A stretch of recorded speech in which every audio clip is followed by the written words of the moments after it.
Hi guys, I just wanted to send you a quick message. My cat is going to be hanging out with me, I think, while I give you this message. But hopefully it's short. So the first thing I want to tell you about is today is the day when I have my ceramics class. And I don't know, I look forward to it. Last week was really great. I felt like I made a lot of good stuff.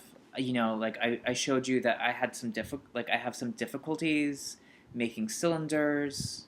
But last week I was doing a good job of making cylinders, and this week I made one good cylinder, and then one of them just collapsed, and it's such a frustrating thing, and I felt like it was kind of a setback for me. But that's part of the learning process. Sometimes we make advances and we feel good, but then we kind of come back and something happens and we kind of feel like we have to gather ourselves and kind of figure out what went wrong or what we need to do so we can keep on going. And I think no matter what you're doing, you kind of run into that. And that's why I think I felt some resistance from some of you on Tuesday.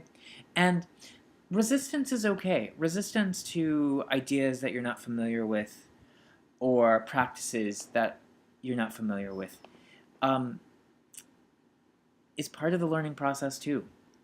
But when you find yourself kind of resisting an idea, it's important to pay attention and realize that you're resisting it, but also figure out why are you resisting it. And then kind of like come back to it and see what you need to do to kind of get over that resistance. Now, one thing I want to say is that really when it comes to writing, it's not about learning to write, which I know might seem odd, but I think when we talk about writing, what really matters is learning to revise, learning to come back to a work and change it and shape it and make it more precise. And when we're talking about moving sections of information around, when we're talking about having sections match up with the thesis, when we were talking about structures, I felt some ways of structuring information, ways of ordering information. I felt some pushback. And one thing I want to say about that pushback, which sometimes I expect, but it doesn't matter what kind of writing we would be talking about. We could be talking about poetry. We could be talking about sonnets or haiku. We could be talking about fiction, novels or short stories. We could even be talking about tweets. All of those pieces of information, all of those writing genres, all of those writing styles have structures, have components that we can analyze and that we can think about.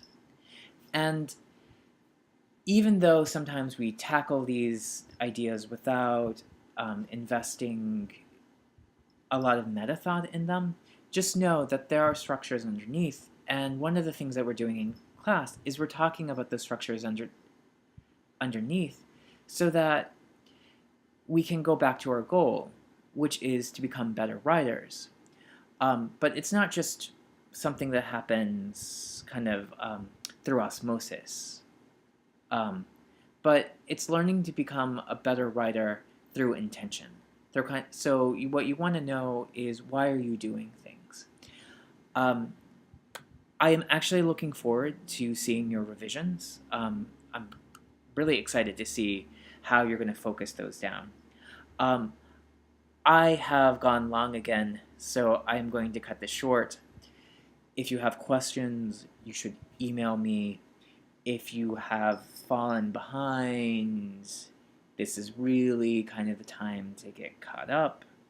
If you are caught up and you have no questions, find some time, get some rest, have some fun this weekend. Okay, guys, talk to you soon.